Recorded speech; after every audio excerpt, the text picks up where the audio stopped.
Assalamualaikum warahmatullahi wabarakatuh. Salam hebat untuk seluruh guru-guru di Indonesia.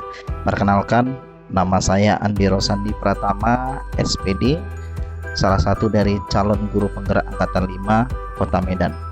Di sini saya akan memaparkan sedikit tentang koneksi antar materi, kesimpulan dan refleksi modul 1.1 mengenai pemikiran-pemikiran dari Ki Hajar Dewantara selaku Bapak Pendidikan Indonesia.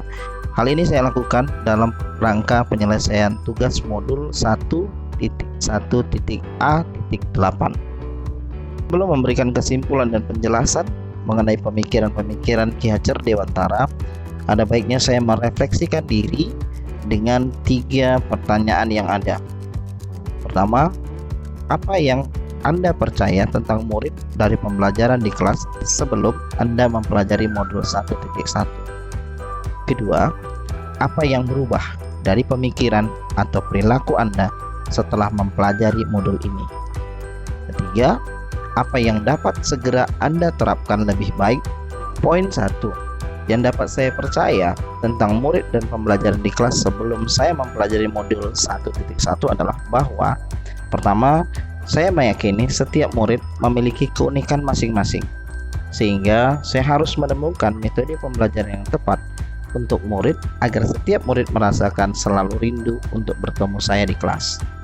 Dan yang kedua yang saya lakukan adalah mengubah panggilan Bapak Guru.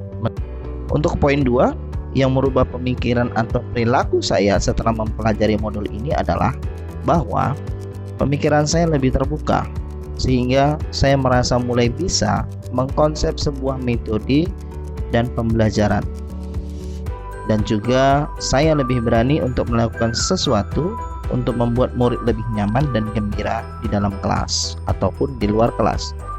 Untuk poin yang ketiga yang dapat segera saya terapkan lebih baik agar kelas saya mencerminkan pemikiran Ki Hajar Dewantara adalah yang pertama, mendesain modul pembelajaran yang menarik tentunya, dan yang kedua, diskusi dengan murid, ketiga, bekerja sama dengan orang tua murid, dan keempat, kerjasama dengan seluruh penghuni sekolah.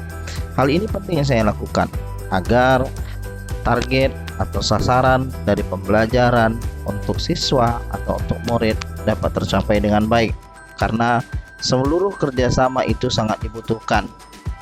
Setelah saya mempelajari modul 1.1 tentang pemikiran Ki Hajar Dewantara, maka saya dapat menyimpulkan beberapa kesimpulan dan penjelasan mengenai pemikiran-pemikiran Ki Hajar Dewantara, antara lain yang pertama, pendidikan adalah tempat persemaian benih-benih kebudayaan.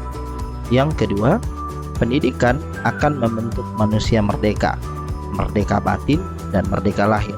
Merdeka batin meliputi murid mampu memuliakan dirinya sendiri dan memuliakan orang lain.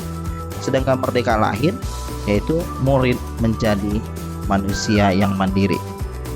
Yang ketiga, pendidikan berorientasi pada murid sebagai salah satu tujuan adanya pendidikan.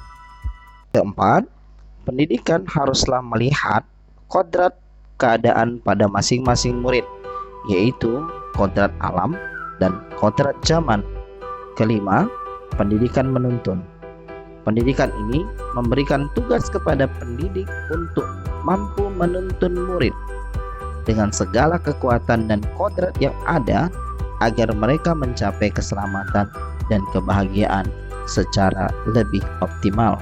Dan yang terakhir, keenam, pendidikan dari pemikiran-pemikiran Ki Hajar Dewantara yang saya rasakan sepertinya ini merupakan penerapan dari metode kepramukaan yang selama ini saya jalani, yaitu diantaranya belajar sambil melakukan, sistem berlegu atau berkelompok yang biasa kita lakukan di dalam kelas secara berdiskusi, kemudian kegiatan menantang dan menarik, kemudian juga kegiatan di alam terbuka, dan yang terakhir adalah sistem AMO, yaitu mengaplikasikan 3 semboyan yang diciptakan oleh Ki Hajar Dewantara, Ing Ngarso Sung Tulodo, Ing Madya Mangunkarso, dan Tut Wuri Handayani.